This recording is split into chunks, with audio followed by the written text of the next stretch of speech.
किसी फिल्म कलाकार की लोकप्रियता केवल उसके चेहरे मोहरे और लटके झटके से नहीं बढ़ती, बल्कि लोग यह देखकर उन्हें पसंद करते हैं कि वो कितना अच्छा अभिनय करता है, कितने प्रभावशाली ढंग से अपने संवादों को अदा करता है। भारतीय फिल्म इतिहास में आज तक जितने भी कलाकार लोकप्रिय हुए, उनमें कहीं न कहीं बेहतर संवाद अदायगी देखने को मिलती है।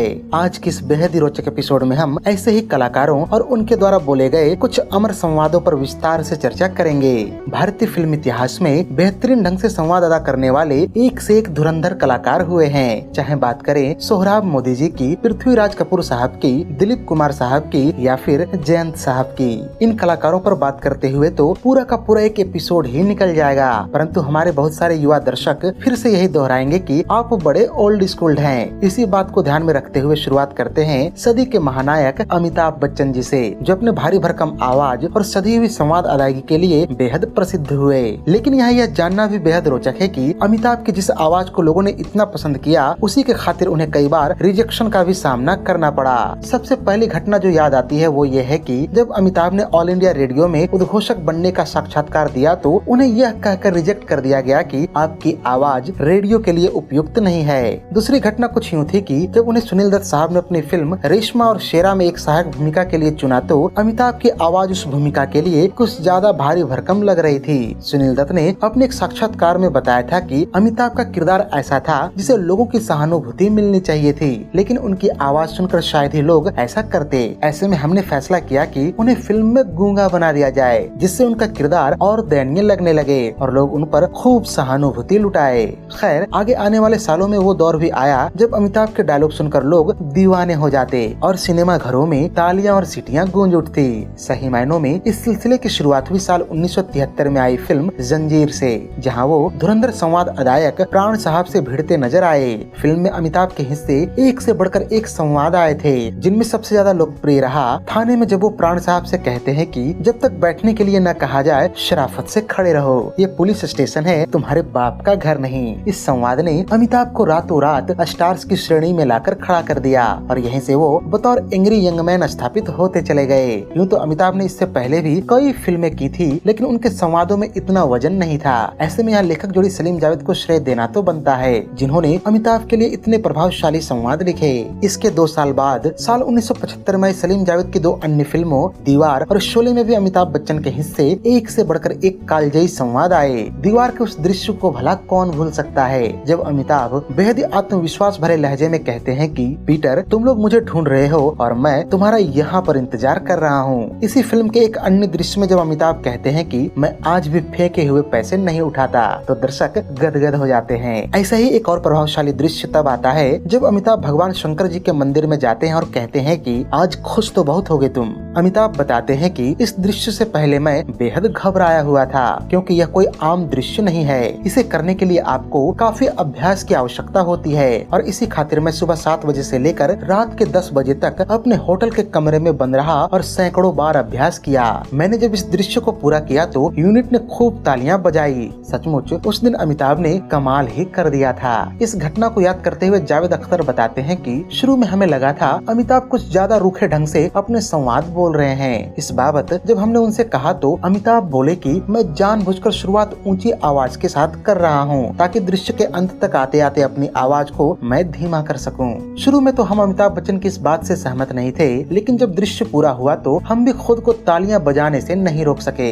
यह जानना भी बेहद रोचक है कि अमिताभ ने इतनी शिद्दत के साथ इस दृश्य में संवाद अदा किए थे कि उन्होंने इसकी डबिंग करने से साफ मना कर दिया, क्योंकि उन्हें शक था कि वो फिर से उतना आवेग इकट्ठा नहीं कर पाएंगे। खैर, दीवार के संवादों पर अगर ऐसे ही बात करते रह जाए तो पूरा का पूरा दिन तो छोड़िए, अगली रात भी निकल जाएगी, लेकिन बात खत्म नहीं हो पाएगी। इसलिए वीडियो में आगे बढ़ते हुए अब बात करते हैं इसी साल आई उनकी एक अन्य फिल्म शोले की। यूँ तो इस फिल्म में उनका किरदार बेहद शांत व समझदार नजर आता है, लेकिन जब भी वो किसी दृश्य में अपने संवाद बोलते हैं तो दर्शक तालियां बजाए बगैर नहीं रह पाते। फिल्म में अमिताभ और धर्मजीत जब पहली बार हेमा जी के तांगे में बैठते हैं और हेमा जी अपनी बातूनी आदत के कारण कई बार अपना नाम बताती हैं, और इसके बाद भी जब वो कहती हैं कि तुम लोगों ने तो मेरा नाम ही नहीं पूछा, तब अमिताभ बच्चन बेहद व्यंग्यपूर्ण अंदाज में बोलते हैं कि तुम्हारा नाम क्या है बसंती। इसी तरह ट्रेन वाले दृश्य में धर्मेंद्र के पूछने पर अमिताभ कहते हैं कि मुझे तो हर पुलिस वाले की सूरत एक सी लगती है। ऐसा ही एक संवाद तब सुनने को मिलता है जब धर्मेंद्र कहते हैं कि मैंने शादी करने का फैसला किया है और तुम मेरे बच्चों को संभालना, और और उन्हें कहानियाँ सुनाना। इसके जवाब में अमिताभ कहते हैं कि अब मुझे तुम्हारे घर में आया की नौकरी मिलने वाली है। इसके अलावा उस दृश्य के संवादों को कौन भूल सकता है जब अमिताभ धर्मेंद्र का रिश्ता लेकर हेमा जी के मौसी बनी लीला मिश्रा से मिलते हैं और उनका रिश्ता बिगाड़ने में कोई कसर नहीं छोड़ते। आगे आने वाले सालों में अमिताभ की कई अन्य फिल्मों मसलन हेरा फेरी, खून पसीना, अमर अकबर एंथनी, त्रिशूल, मुकद्दर का सिकंदर, डॉन, सुहाग, शान, नसीब, लावारिस, कालिया, नमक हलाल, कुली, मर्द, शहंशाह, अग्निपथ आदि कई फिल्मों में जानदार संवाद सुनने को मिले। जैसे कि ऐसा तो आदमी दो ही टाइम भागता है, ओलंपिक का रेस हो या फिर पुलिस का केस हो। डॉन का इंतजार तो 11 मुल्कों की पुलिस कर रही है, लेकिन डॉन को पकड़ना मुश्किल ही नहीं नामुमकिन है। अरे अकड़ता नहीं है रे, अपन का स्टाइल ही ऐसा है। हम भी वो हैं जो कभी किसी के पीछे खड़े नहीं होते, जहाँ खड़े हो जाते हैं लाइन वहीं से शुरू होती है। I can walk English, I can talk English because English is very funny language. बचपन से ही सर पे अल्लाह का हाथ है और अल्लाह रखा अपने साथ है। मर्द को कभी दर्द नहीं होता, रिश्ते में तो हम तुम्हारे बाप होते हैं। नाम है शहंशाह विजय दीनानाथ चौहान, पूरा नाम, बाप का नाम दीनानाथ चौहान। इस तरह से यह कहा जाए तो गलत नहीं होगा कि अमिताभ बच्चन को सदी के महानायक बनाने में बहुत हद तक उनकी भारी भरकम आवाज और प्रभावशाली संवादों का भी रहा। यहाँ पर अमिताभ के कुछ अन्य समकालीन व सीनियर अभिनेताओं मसलन राजकुमार, धर्मेंद्र, शशि कपूर, राजेश खन्ना, शत्रुघ्न सिन्हा, विनोद खन्ना आदि का भी जिक्र अनिवार्य हो जाता है, जिन्होंने अपनी फिल्मों में एक से बढ़कर एक कालजयी संवाद बोले।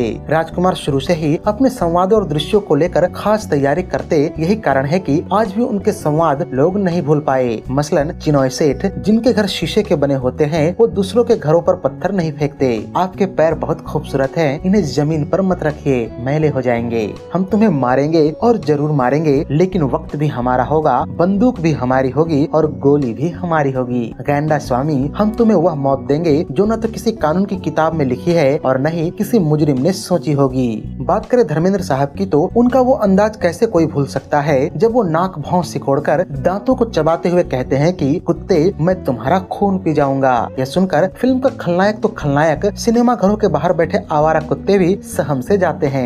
जोक सपाट, लेकिन यह बात काफी हद तक सही भी है। इसी तरह शशि कपूर फिल्म दीवार में जब अपने ही अंदाज में बोलते हैं कि मेरे पास माँ है, तो वो पूरे दृश्य में अमिताभ के भारी भरकम संवादों से भी ज्यादा प्रभाव डालते हैं। राजेश खन्ना भी जब अपना सिर एक तरफ झुकाकर बेहद मीठे स्वर में कहते हैं कि पुष्पा आई हेट टीयर्स, तो पुष्पा के साथ साथ काका जी के फैंस भी उनके जादुई आभा मंडल में खो जाते हैं। अब शत्रुघ्न सिन्हा को भी कहाँ पीछे रखा जाए, वो भी जब अपनी रोबीली अंदाज में खामोश बोलते हैं तो खलनायकों की तो छोड़िए आम दर्शकों की भी सिट्टी पिट्टी गुम हो जाया करती थी। उनके द्वारा फिल्म कालीचरण और विश्वनाथ में बोले गए संवाद आज भी लोग दोहराने से नहीं थकते।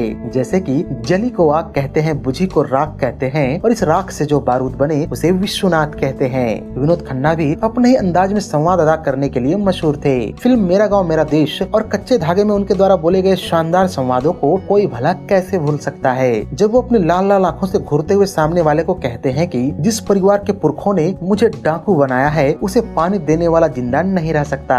यह सुनकर सचमुच दर्शकों के भी रूह कांप जाते हैं। फिल्म अमर अकबर एंथनी के एक दृश्य में जब वो अमिताभ बच्चन को धमकाते हुए कहते हैं कि यहाँ का दादा है तू, हाँ, यह सुनकर ऐसा लगता है मानो एक बारगी तो वो अमिताभ बच्चन पर भी भारी है। यहाँ इस दौरान के कुछ खलनायकों व चरित्र अभिनेताओं मसलन जीवन साहब, प्रेम चोपड़ा साहब, मदन पुरी साहब, प्रेमनाथ, प्राण, डैनी डेंगजोंगपा, अमजद खान, असरानी, जगदीप और कुलभूषण खरबंदा आदि को नजरअंदाज करना बिल्कुल भी ठीक नहीं होगा। जीवन साहब जब अपने ही अंदाज में संवाद अदा करते थे तो ऐसा लगता था मानो इससे ज्यादा क्रूर इंसान दुनिया में नहीं है। प्रेम चोपड़ा भी हल्का हंसते हुए जब कहते हैं कि प्रेम नाम है मेरा प्रेम चोपड़ा, तो लोग सिहर उठते। मदनपुरी और प्रेमनाथ भी अपने संवादों के जरिए खलनायकी में जान सी डाल देते थे। प्राण साहब तो अपने संवाद और अपने किरदारों के वेशभूषा पर खास जोर देते थे। उनके बोले गए संवाद आज भी बेहद चाव से दोहराए जाते हैं। डैनी ने तो अपनी शुरुआती फिल्मों में से एक धुंध में अपने तेवर और संवादों से न केवल दर्शकों को अपना दीवाना बनाया, बल्कि इसी के बदौलत उन्हें रमेश सिप्पी ने अपनी फिल्म शोले में गब्बर सिंह का रोल ऑफर किया।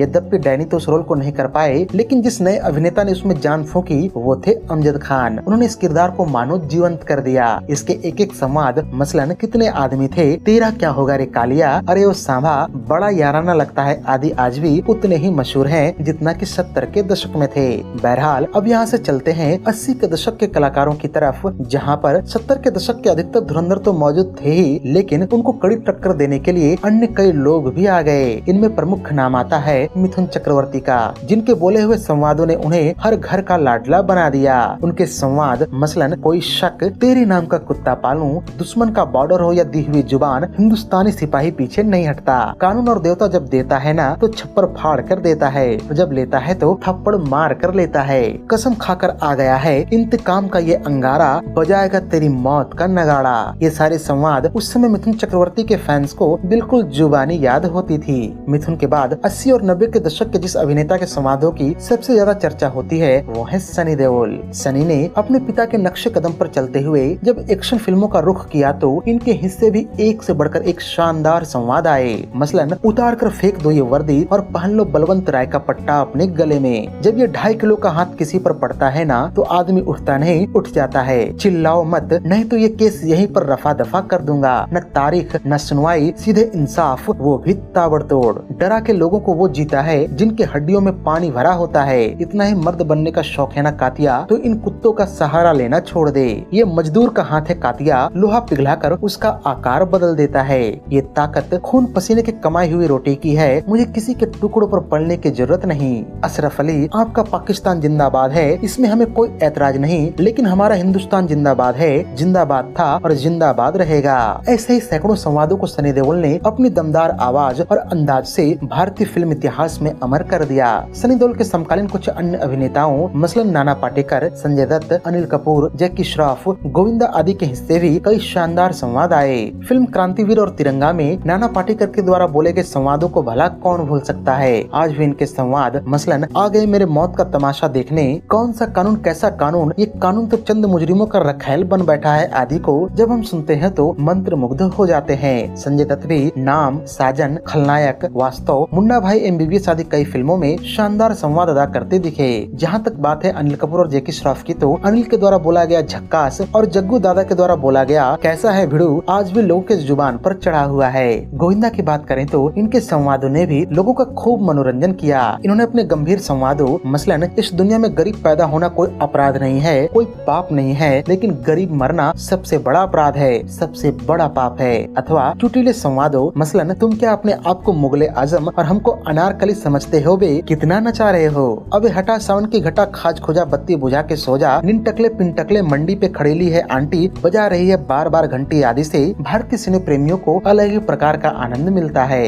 बात करें उस दौर के खलनायकों अथवा चरित्र अभिनेताओं मसलन अमरीश पुरी, अनुपम खेर, सदाशिव अमरापुरकर, शक्ति कपूर, गुलशन ग्रोवर, जॉनी लीवर आदि की तो इन्होंने भी अपने संवादों से लोगों को कभी डराया, कभी गुदगुदाया तो कभी रुलाया। अमरीश पुरी के संवाद मसलन मुगैम्बो खुश हुआ और डोंग कभी रॉन्ग नहीं होता।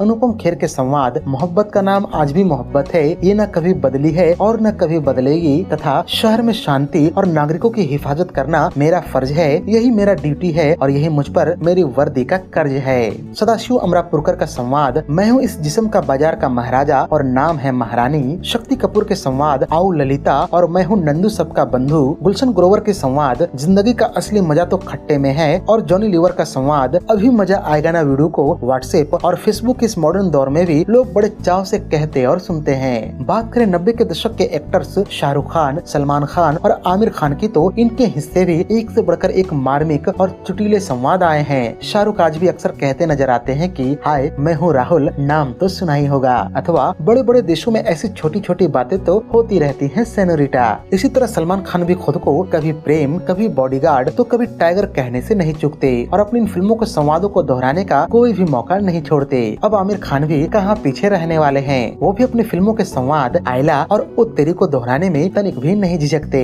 वैसे आपके हिसाब से बॉलीवुड फिल्म इतिहास के सबसे लोकप्रिय और कालजयी संवाद कौन से हैं, हमें कमेंट बॉक्स में अवश्य बताएं। तो ये थी बॉलीवुड एक्टर्स और उनके लोकप्रिय संवादों पर हमारी एक विशेष प्रस्तुति। उम्मीद है कि ये वीडियो आपको बेहद रोचक लगी होगी। ऐसे ही अन्य कुछ और टॉपिक अगर आपके दिमाग में आ रहा हो तो हमें कमेंट बॉक्स में अवश्य लिखें ताकि उन पर वीडियोज बनाया जाए। बहरहाल ये वीडियो आपको कैसी लगी हमें अवश्य बताएं। अगर ये वीडियो पसंद आई हो तो इसे लाइक व शेयर भी कर दें तथा ऐसे ही दिलचस्प वीडियोज की नोटिफिकेशन पाने के लिए चैनल को सब्सक्राइब करके बेल आइकन में ऑल का बटन दबाना न भूलें। धन्यवाद।